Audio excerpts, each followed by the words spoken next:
మహేష్ బాబు 5 గెటప్‌లో కనపడుతున్నారు. Time travel అనే ప్రోగ్రాం ఉంది దీనిలో. యుగ ప్రయాణం అన్నప్పుడు ఎన్ని యుగాల్లోకి ఆయన ట్రావెల్ చేస్తాడో,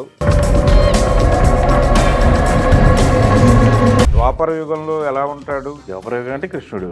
కృష్ణుడా లేకపోతే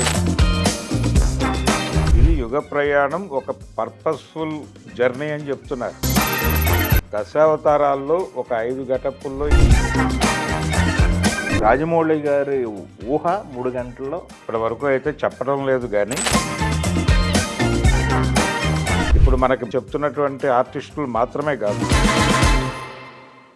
వారణాసికి సంబంధించి సినిమాలో మహేష్ బాబు 5 గెటప్‌లో కనపడుతున్నారు అని చెప్పేసి ఆల్రెడీ 2 రివీల్ అయినాయి. రుద్ర అని చెప్పేసి ఒకటి, ఇంకొకటి రాముడుగా అని చెప్పేసి మన రాజమౌళి గారు చెప్పేశారు. బట్ 2 క్యారెక్టర్లు కనపడ్డాయి. బట్ 5 క్యారెక్టర్లు అంటున్నారు. మహేష్ బాబు గారు 5 గెటప్లు అంటున్నారు. 5 గెటప్పులు క్యారెక్టర్ కదా 5 గెటప్. 5 గెటప్పులు అంటే టైం ట్రావెల్ అనే ప్రోగ్రాం ఉంది దీనిలో. గ్లోబల్ ట్రావెలర్తో పాటు టైం ట్రావెలింగ్ కూడా ఉంది. అంటే యుగ ప్రయాణం ఉంటుంది ఈ సినిమాలో. యుగ ప్రయాణం అన్నప్పుడు ఎన్ని యుగాల్లోకి ఆయన ట్రావెల్ చేస్తాడో, ఓహో, ప్రతి యుగంలోనూ ఒక గెటప్ ఆ పద్ధతిలో క్యాలిక్యులేట్ చేసుకుంటూ వెనక్కి వెళ్ళాల్సినటువంటి పరిస్థితి. ఓకే. త్రేతాయుగం తాలూకా గెటప్ ఒకటి రివీల్ చేశారు వారు. ఇప్పుడు ప్రజెంట్ ఎరాలో ఉన్నటువంటి గెటప్ మనం ఆల్రెడీ చూసాం. ఈ 2 గెటప్లు తెలిసినాయి మనకి. ద్వాపర యుగంలో ఎలా ఉంటాడు, ఏ గెటప్లో కనిపిస్తాడు అనేది చూడాలి కదా. ద్వాపరయుగం అంటే కృష్ణుడు. కృష్ణుడా లేకపోతే ఇంకేమైనా కనిపిస్తాడా, అర్జునుడా, ఇంకొకటే ఏమిటి అనేది ఆ ప్రాంతంలో ఆయన ఎలా లొకేట్ చేస్తాడు అనేది చూడాలి. ఇలా రకరకాలుగా మరి వామనుణ్ణి కూడా చూపిస్తారా ఇంకొంచెం వెనక్కి వెళ్ళి. ఈ ప్రకారం చూసుకుంటే దశావతారాల్లో ఒక 5 గెటప్పుల్లో ఈయన్ని చూపించేసే ప్రమాదం ఉండొచ్చు అనేది అయితే అనిపిస్తోంది. ఈ యుగ ప్రయాణం అనే కాన్సెప్ట్ మాట్లాడాడు కాబట్టి ఆయన. అదే టైం ట్రావెల్ అనేది జనరల్గా ఇంతకుముందు మనం సంగీతం శ్రీనివాసరావు గారి సినిమాలో చూసిన టైం ట్రావెల్ వేరు. అది వేరు. ఆదిత్య తీసింది ఆయన. అది వేరు. అది టోటల్గా డిఫరెంట్ దీనికంటే. ఇది యుగ ప్రయాణం ఒక పర్పస్ఫుల్ జర్నీ అని చెప్తున్నారు. అంటే అతను ప్రజెంట్ ఎరాలో ఎదుర్కొనేటువంటి ఒక సమస్యకి మూలాలు వెతుక్కుంటూ వెనక్కి వెడుతున్నటువంటి క్రమంలో రామాయణం దాకా వెళతాడు అనేది వాళ్ళు చెప్పినటువంటి మాట. అంటే త్రేతాయుగం దాకా వెళతాడు. అలాగే ఆ క్యారెక్టర్కి వాళ్ళు పెట్టిన పేరు కుంభ అని పెట్టారు. ఏది పృథ్వీరాజ్ చేస్తున్నటువంటి క్యారెక్టర్ పేరు. ఈ కుంభ నికుంభులు ఎవరు? కుంభకర్ణుడి కొడుకులు. అవునా? కాబట్టి అక్కడ నుంచి మూలాలు అల్లుకుంటూ వచ్చినట్టుగా కనిపిస్తుంది.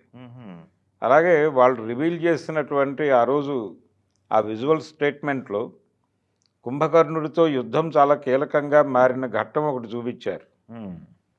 అందుకని కుంభకర్ణుడి క్యారెక్టరు, ఆయన పిల్లల పాత్రలు ఇందులో కొంచెం కీలకంగా ఇప్పటి వరకు ఏ రామాయణ దర్శకుడు ఆ ఏరియాలో ఫోకస్ పెట్టలేదు. దాన్ని కొంచెం ఎంటర్టైనింగ్ మోడ్లో వాడుకున్నారు బాపు గారు లాంటి వాళ్ళు.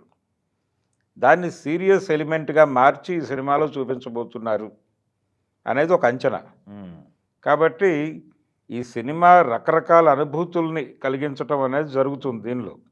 ఈ యుగ ప్రయాణంలో సర్ప్రైజింగే, ప్రతి ఫ్రేము సర్ప్రైజింగ్గా ఉండాలి అన్న ఒక మోటోతో ఈ సినిమాని డిజైన్ చేసి నడిపిస్తున్నారు. అందుకోసం ఈ 5 గెటప్పులు అనే మాట చిన్న మాటే అనుకుంటున్నాను నేను. వాళ్ళు ఎంచుకున్నటువంటి టోటల్ ప్లాట్ చాలా పెద్దది. అందుకని ఎలా కనిపించబోతున్నాడు మహేష్ బాబు అనేది ఒక క్యూరియాసిటీ. మనకి మామూలు కథల్లోనే 4-5 గెటప్పుల్లో కనిపించేవాళ్ళు ఇంతకుముందు హీరోలు. ఎన్టీ రామారావు గారి జమానాలో నడిచేది అది. ఆయనకి మారువేషాలు 1-2 లేకపోతే సినిమా నడవదు అనేది ఒక సెంటిమెంట్గా ఉండేది. ఒక 3 గెటప్పులు కనీసం ఒక సినిమాలో ఉండి తీరాలి. కాబట్టి గెటప్పులు అంటే ఈ గెటప్పులు వేరు. ఈయన యుగపురుషుడిగా కనిపించవచ్చు, అలాగే ఇంకేదైనా క్యారెక్టర్లో కనిపించవచ్చు. చరిత్ర కూడా నడుస్తుంది దీనిలో. ప్రజెంట్ ఎరాలోనే ఇంకో గెటప్లో కూడా కనిపించవచ్చు ఆయన. ఆ గెటప్ ఏమిటనేది ఇప్పుడే రివీల్ చేయరు.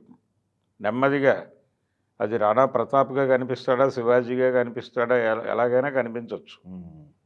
అలా వాళ్ళు ఒక అద్భుతమైన స్పాన్ తీసేసుకున్నారు.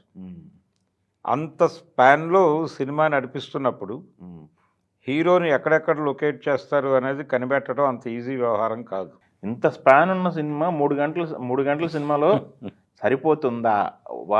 మాది రాజమౌళి గారి ఊహ 3 గంటల్లో కుదించి చెప్పడం సాధ్యమవుతుందా అనేది. లేకపోతే పార్ట్లకి వెళ్ళిపోతారా? Part 1 part 2? లేదు, పార్ట్కి వెళ్తాడు ఆయన. అలా డెఫినెట్గా వెళ్ళిపోతున్నాడు. ఇప్పటి వరకు అయితే చెప్పడం లేదు, కానీ అది డెఫినెట్గా పార్ట్ 2కి వెళ్ళే ఛాన్సెస్ ఉన్నాయి. ఎందుకంటే అంత స్పాన్ ఉంది దానికి. ఏ మూలాల నుంచి వెనక్కి వెళ్తారు అనేది కీలకం, దానికి ఏ ఎలిమెంట్స్ వాడుతున్నారు అనేది కీలకం. అదే సినిమాని నిలబెట్టేటువంటి అంశం. అది బలంగా ఉంటే జనాలు ఆటోమేటిక్గా సినిమాతో మూవ్ అయిపోతారు.